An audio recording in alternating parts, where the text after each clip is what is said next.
Bonjour, c'est Cécile encore. Alors, on est le 30 mars 2019.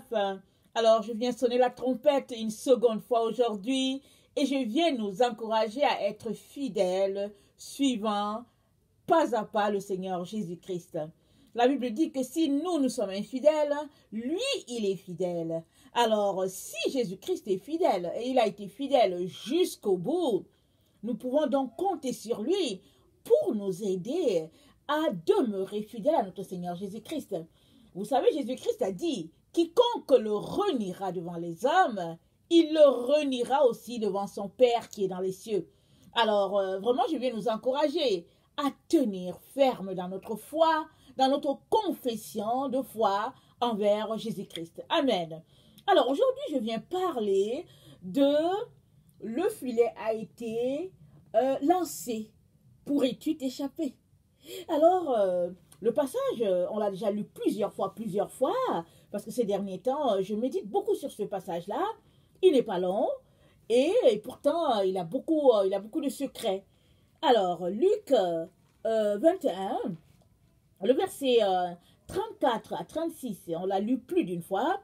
Alors, Jésus dit, prenez garde à vous-même de crainte que vos cœurs ne s'apesantissent par les excès du manger et du boire et par les soucis de la vie, et que ce jour ne vienne sur vous à l'improviste, car il viendra comme un filet sur tout ce qui habite sur la face de la terre.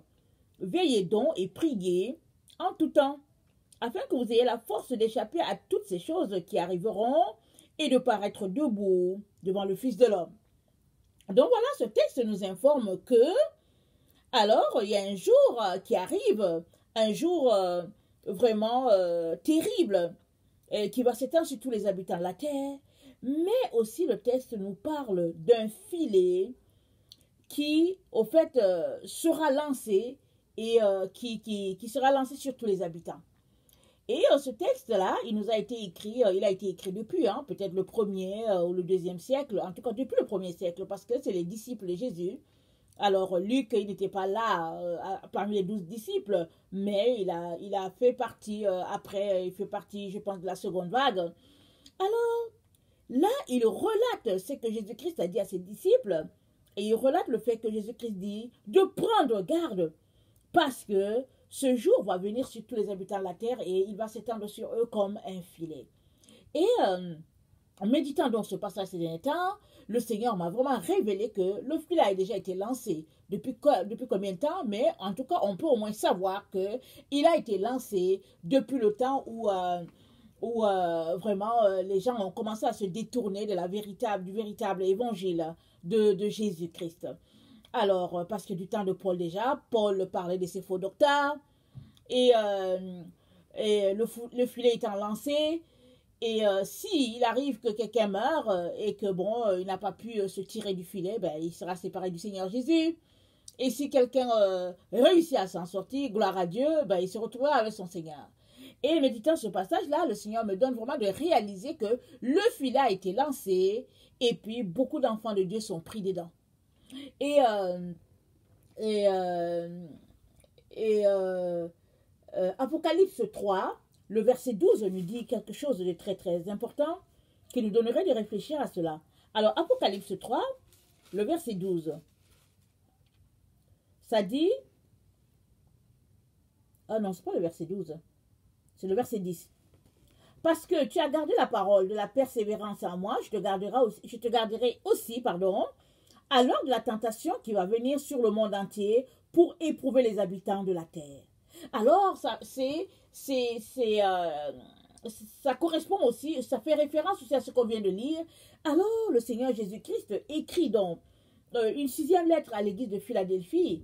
Et cette église de Philadelphie, là, qui est restée fidèle aux enseignements de Jésus, et Jésus lui dit, il dit à cette église-là, parce que tu as gardé la parole de la persévérance en moi, je te garderai aussi à l'heure de la tentation qui va venir sur le monde entier. Alors la parole de la persévérance, c'est quoi? C'est la parole de la souffrance.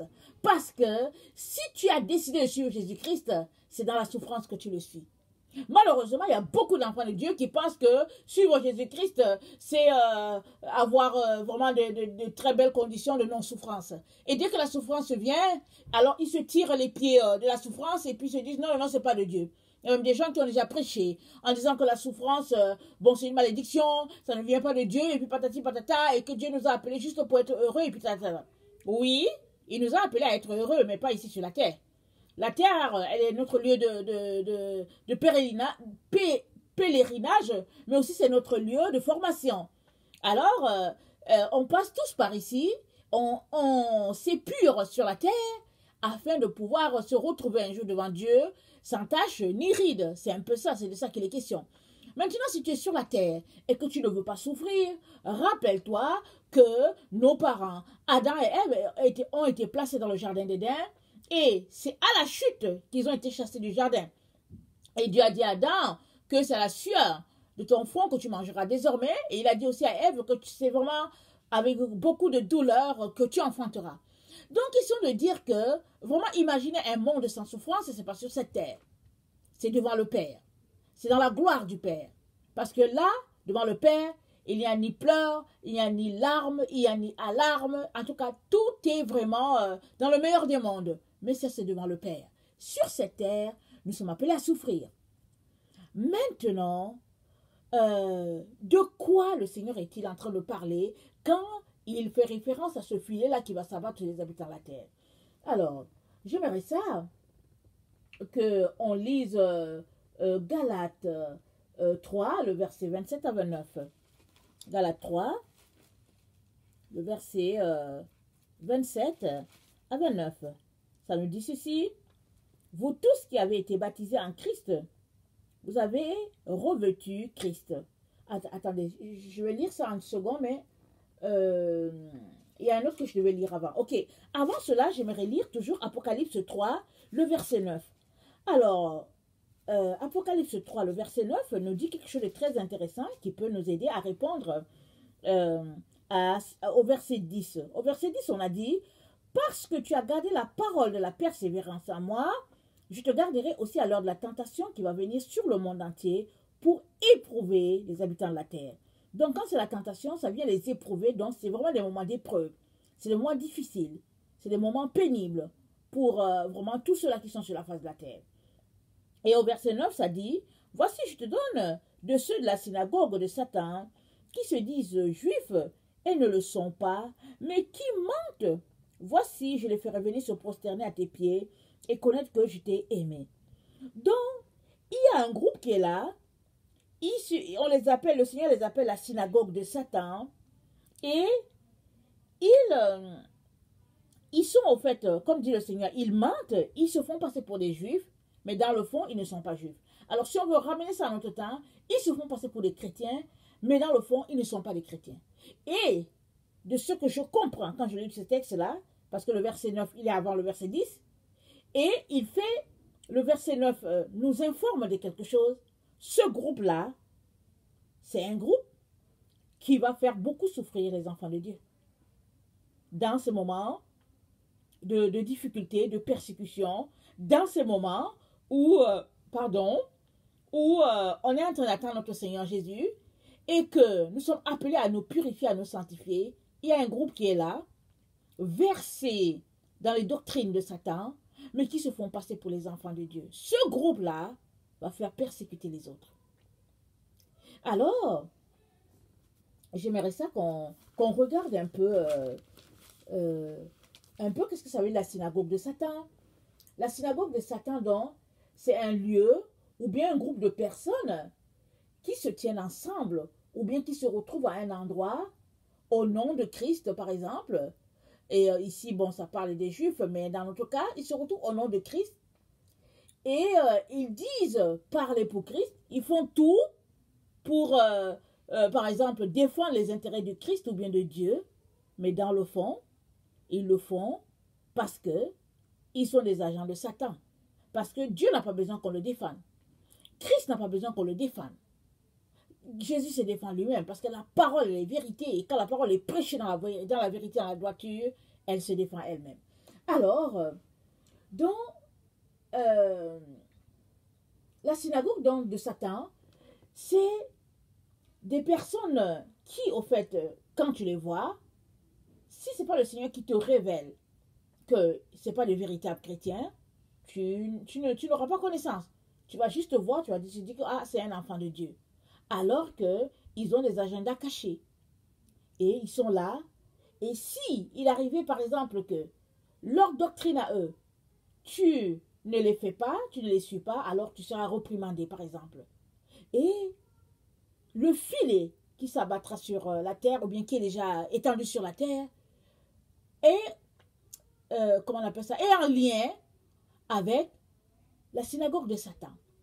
Parce que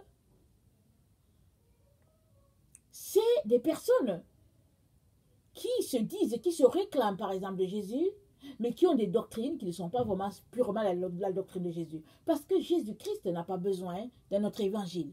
Jésus-Christ a déjà mis le fondement, on l'a déjà vu dans une des vidéos, il a mis le fondement. Et les apôtres sont à la base, et puis Jésus-Christ est la pierre angulaire. Non, il n'a pas un autre fondement que notre Seigneur Jésus-Christ.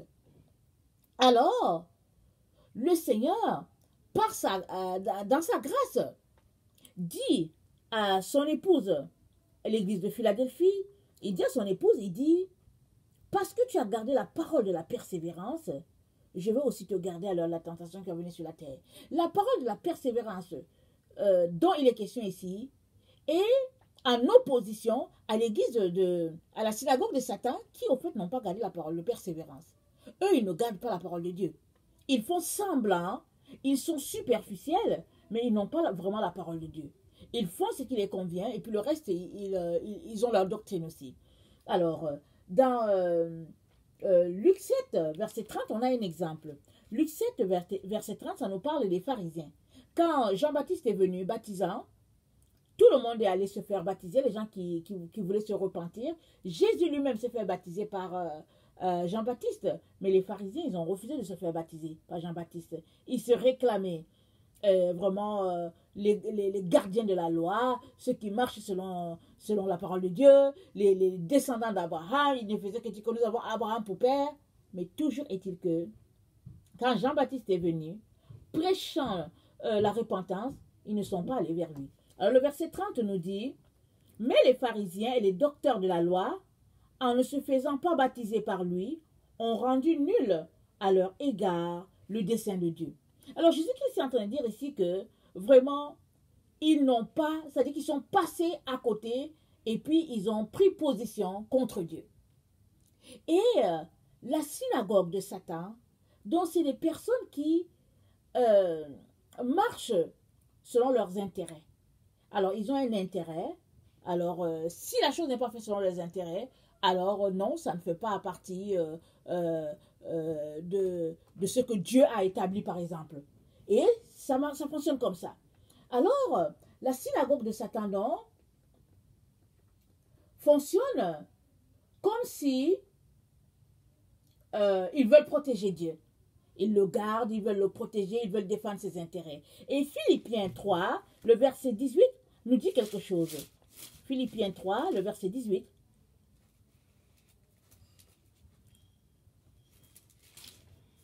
Philippiens 3, le verset 18 nous dit ceci. Car il y en a plusieurs qui marchent en ennemis de la croix de Christ. Je vous ai souvent parlé et j'en parle maintenant encore en pleurant. Leur fin sera la perdition. Ils ont pour Dieu leur ventre. Ils mettent leur gloire dans ce qui leur fait honte. Ils ne pensent qu'aux choses de la terre. Mais notre cité à nous est dans les cieux, d'où nous attendons aussi comme sauveur le Seigneur Jésus-Christ.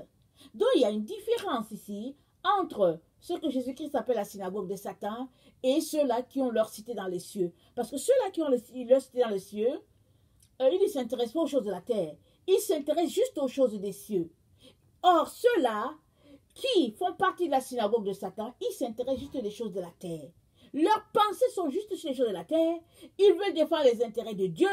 Et puis bon, ils font tout selon leur groupe, bien leur pensée et tout, en ayant pour couvert ou bien sous couvert de Jésus-Christ. Donc voilà un peu.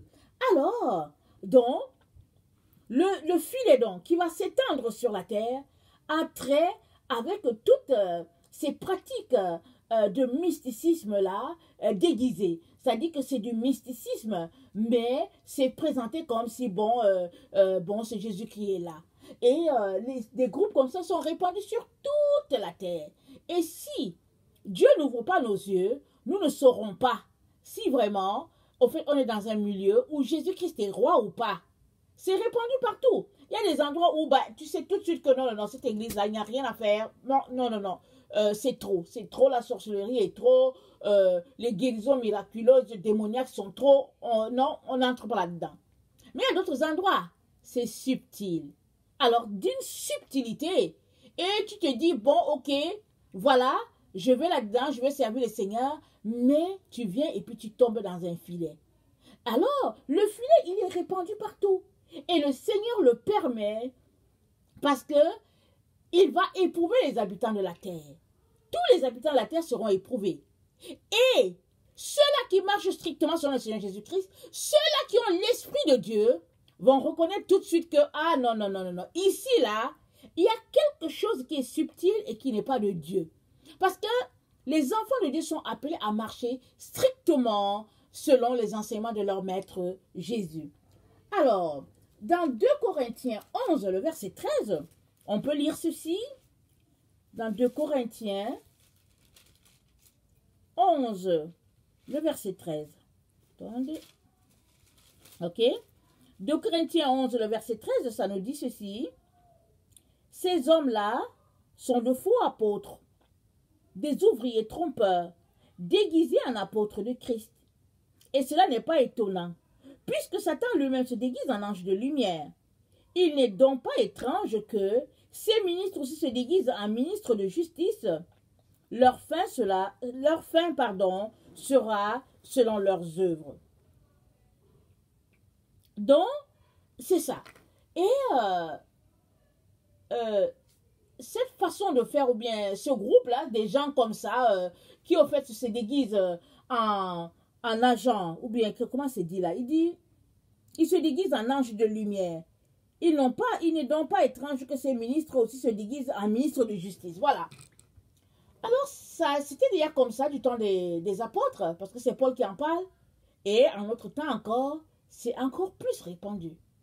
Vraiment répandu. Alors, si tu te retrouves à côtoyer des gens qui sont de la synagogue de Satan, que tu le saches ou pas, non, je veux dire qu'ils le sachent ou pas, ils vont te contaminer. Parce que la Bible dit, deux peuvent-ils marcher ensemble sans s'être convenus? Et le psaume 1 nous dit, heureux celui qui ne marche pas, qui ne s'arrête pas et qui ne s'assied pas. Alors, si tu marches avec quelqu'un et que tu te rends compte que vous n'avez pas la même philosophie de Christ, qui est vraiment ce qui est dans la Bible, alors il est très important que tu t'en éloignes. Parce que cette même personne va te contaminer et tu risques de te retrouver dans une affaire de synagogue de Satan. Parce que c'est répandu partout. Tu ne peux pas savoir forcément qui est qui. Tu peux te retrouver dans une dénomination, tu te dis que c'est une bonne dénomination, le filet est là. Tu peux te retrouver avec une personne, tu dis que voici c'est mon ami, voici la personne est là pour te mettre dans le filet. C'est partout. La seule manière de ne pas tomber dans ce piège-là, ou bien si tu es dans le piège, la seule manière d'en sortir, c'est d'être versé strictement dans la parole de Dieu, selon les doctrines de Christ. Vous savez que la Bible, là, tout le monde utilise la Bible, hein? Les Rosicruciens l'utilisent, les francs-maçons l'utilisent, les magiciens, tout le monde utilise la Bible. Ils utilisent la Bible à leur fin. Mais seul l'enfant de Dieu, celui-là qui a la lumière de Dieu, va prêcher la parole, ou bien va comprendre la parole selon la doctrine de Christ. Et ça prend le Saint-Esprit pour t'éclairer. Parce que le Saint-Esprit, c'est l'esprit de lumière. C'est l'esprit que nous a donné Jésus-Christ pour nous conduire dans la vérité. La Bible dit quoi? Ta parole est une lampe à mes pieds, une lumière sur mon sentier. Alors, si tu as par exemple dans ta vie des péchés que tu aimes, alors ces péchés-là aussi peuvent t'empêcher de saisir pleinement la lumière de Jésus. Les péchés comme l'hypocrisie, les péchés comme le mensonge, les péchés comme faire acception des personnes, parce que Jacques a dit ne fais pas acception des personnes. Alors, toutes ces choses-là, tout ce qui est péché va t'empêcher de voir clairement la lumière de Dieu. Tu vas penser que tu es dans la vérité alors que tu ne l'es pas. Parce que justement, il y a de l'obscurité sur ton chemin, il y a de l'obscurité dans ta vie, si bien que tu regardes à travers un miroir déformé. Et tu n'arrives pas à saisir la vérité. Et pour revenir au passage qu'on a lu dans Apocalypse 3, le verset, attendez, je pense que c'est le verset 10. Parce que tu as gardé la parole de la persévérance en moi, je te garderai aussi à l'heure de la tentation qui va venir sur le monde entier pour éprouver les habitants de la terre. Parce que il y a une promesse. Jésus-Christ a donné une promesse à la personne qui garde la parole de la persévérance. Il a donné une promesse à cette personne-là. C'est pour cela que il dit à tout le monde, dans Luc 21, à partir du verset 34, il dit, je vais lire ça, c'est pas long. Prenez garde à vous-même, de crainte que vos cœurs ne s'apesantissent par les excès du manger et du boire et par les soucis de la vie. Les soucis de la vie, le manger, les excès, le boire, les vêtements, toutes ces choses-là font que notre cœur s'apesantit et on n'arrive plus très bien à saisir pleinement la lumière de Christ et on peut tomber dans le filet. Le filet de tout ce qui est répandu sur la terre. Toutes ces sectes-là qui se font passer pour des bonnes organisations, qui ont de bonnes moralités, de bonnes œuvres, et puis subtilement, ils se sont introduits dans l'Église de Jésus-Christ. De telle sorte qu'aujourd'hui, c'est très très difficile de trouver une Église purement sur les doctrines de Jésus. Quand bien même les gens se mettent à lire la parole, ils prêchent autre chose. C'est même souvent choquant de voir, par exemple, comment les gens peuvent prêcher et ils peuvent même citer des personnes qui, au fait, ne connaissent même pas le Seigneur. Et ils le citent comme si, dans la maison de Dieu, il n'y a pas des enfants de Dieu qu'on pourrait citer. Et puis bon, ce qui s'est passé, c'est que l'être humain a trouvé que la parole de Dieu était vraiment... ils étaient désobéissants. Ils ne voulaient pas mettre en pratique la parole de Dieu. Alors, ils ont trouvé les moyens de le contourner en mettant en place des règles. Alors, oui, l'Ancien Testament est trop difficile. Essayons de faire ça de telle sorte que, bon, on puisse vivre ensemble en communauté. Ce qui est important, c'est de vivre en communauté, etc., etc. Alors, Jésus-Christ nous a appelés à la sainteté. C'est de ça qu'il est question. Parce que tu peux vivre en communauté... mais ça te sert à quoi si tu ne vas pas te retrouver devant Dieu? Parce que la parole que le Seigneur nous a donnée, elle est vie. C'est pourquoi il nous a donné sa parole. Il a dit, celui qui mange mon corps et qui boit de mon sang, il a la vie éternelle. Et il ne passera pas en jugement, c'est ça que Jésus-Christ a dit. Alors si tu t'arrêtes sur les Écritures, si tu t'arrêtes sur les conseils de Jésus, et que tu prends le temps de méditer dessus, tu te rendras compte que Jésus-Christ ne nous a jamais promis un temps, comment on appelle ça, un temps sans épreuve sur la terre. Il n'a jamais dit ça. Il a dit, si quelqu'un quitte son père, sa mère à cause de moi, il recevra dans ce monde des parents, des frères, des maisons et tout ça, avec la souffrance. C'est ça qu'il a dit. Et après, la vie éternelle. Jésus n'a jamais prêché un évangile de complaisance. Il n'a jamais prêché un évangile où tout est facile. il n'a jamais prêché ça. Il a juste dit, si tu veux venir après moi, il faut que tu te charges de ta croix et que tu me suives. Car celui-là qui voudra sauver sa vie, dans ce monde-là, il va la perdre. Et celui qui aura perdu sa vie à cause de Jésus, Jésus dit, cette personne va la retrouver. Alors, si ce n'est pas comme ça que tu vis, tu vas te retrouver pris au filet de l'ennemi. C'est ça que le Seigneur est en train de nous dire. Et si tu es pris au filet de l'ennemi, comment tu vas faire pour t'en sortir? La seule manière de t'en sortir, c'est de retourner à ce que Jésus-Christ t'a enseigné, c'est-à-dire sa parole. Parce que si tu ne retournes pas à la vérité de la parole de Dieu, tu es tout simplement en train de te leurrer. Et quand Jésus-Christ viendra, il ne te prendra pas parce qu'il ne te connaît pas. Parce que la semence qui est en toi n'est pas la semence que lui, il t'a donnée. Parce que, c'est-à-dire, il est important de s'arrêter et puis de se demander bien qu'est-ce qu'on veut au fait. Il y a des gens qui veulent suivre Jésus, mais ils veulent la vie facile, la vie aisée, la vie où on ne souffre pas trop, on a un certain bonheur, et puis bon, voilà, et puis non, non, non. Jésus-Christ ne nous a pas appelés à ça. Jésus-Christ nous a appelés à annoncer sa venue aux autres, si du moins il est dans notre cœur. Et s'il est dans notre cœur, il ne nous demande pas d'essayer de trouver ce qui nous arrange. Non, il nous demande de suivre ce qu'il nous a enseigné parce qu'il nous a dit que jamais on ne mourra de faim, on ne mourra pas de soif parce qu'il a dit cherchez premièrement le royaume et la justice de Dieu et le reste vous sera donné ensuite. Ça sera donné après.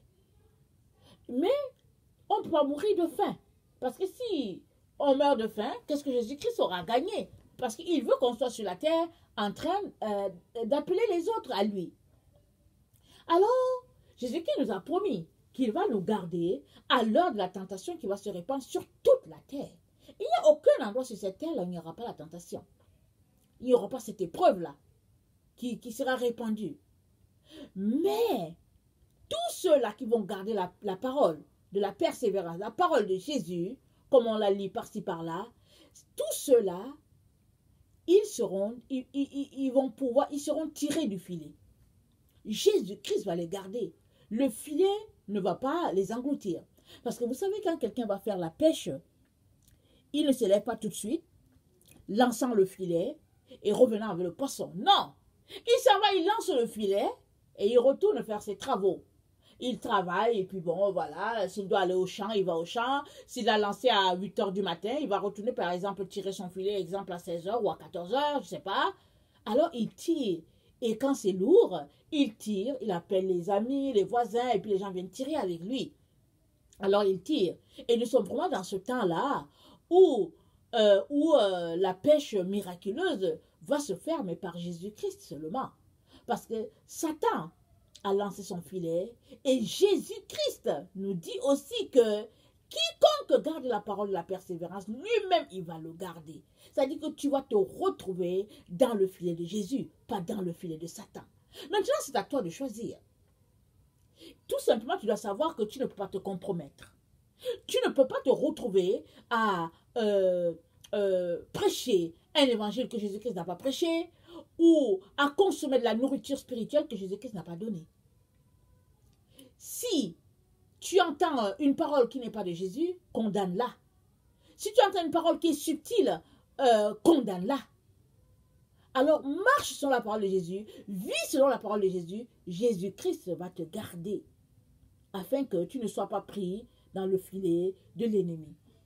Alors, je viens vraiment nous encourager, mes chers frères et chères sœurs, à nous arrêter et à nous questionner si nous sommes vraiment en train de pratiquer le véritable évangile de Jésus-Christ ou bien si nous sommes en train de pratiquer autre chose. Parce que pour savoir cela, il faut que tu sois quelqu'un qui soit constamment en train de lire ta Bible.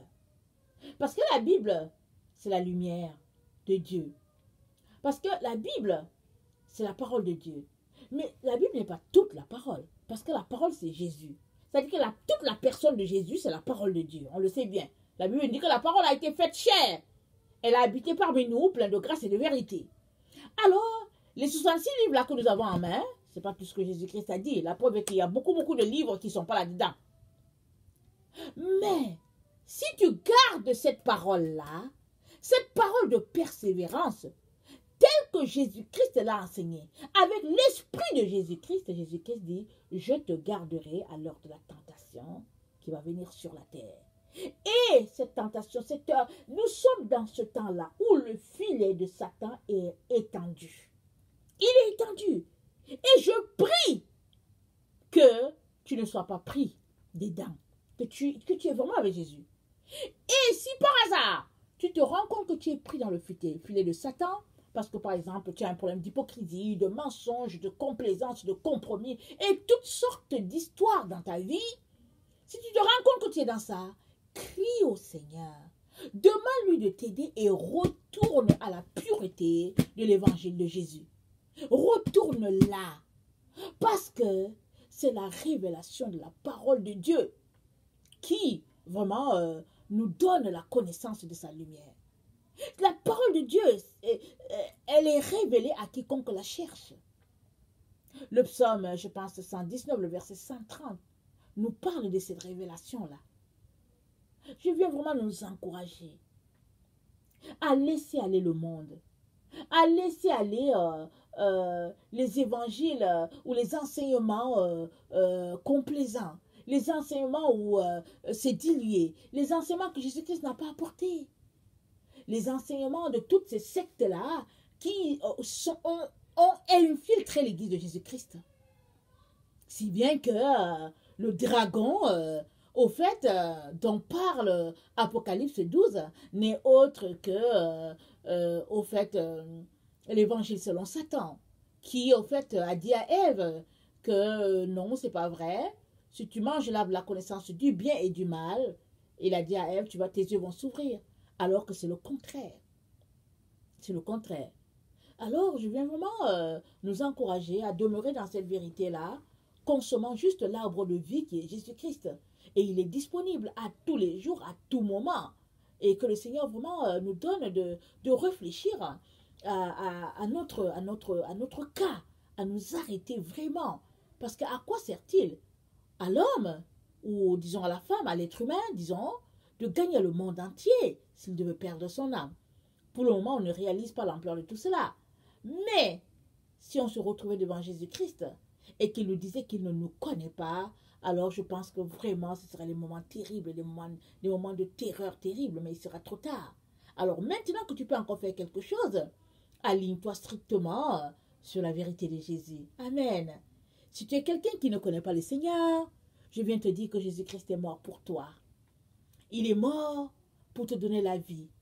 Je t'encourage à l'inviter dans ton cœur et tu découvriras qui est la vérité. Et cette vérité n'est autre que Jésus. C'est lui aussi la lumière. C'est lui aussi le chemin. Alors, toi qui cherches peut-être dans une secte, qui cherches peut-être dans différentes organisations, le bonheur, je viens t'annoncer que le bonheur est en Jésus. Qu'il te donne de réaliser cela et de vivre selon vraiment la pureté de son évangile. Alors soyez bénis, je vous aime beaucoup. Dieu davantage. Merci.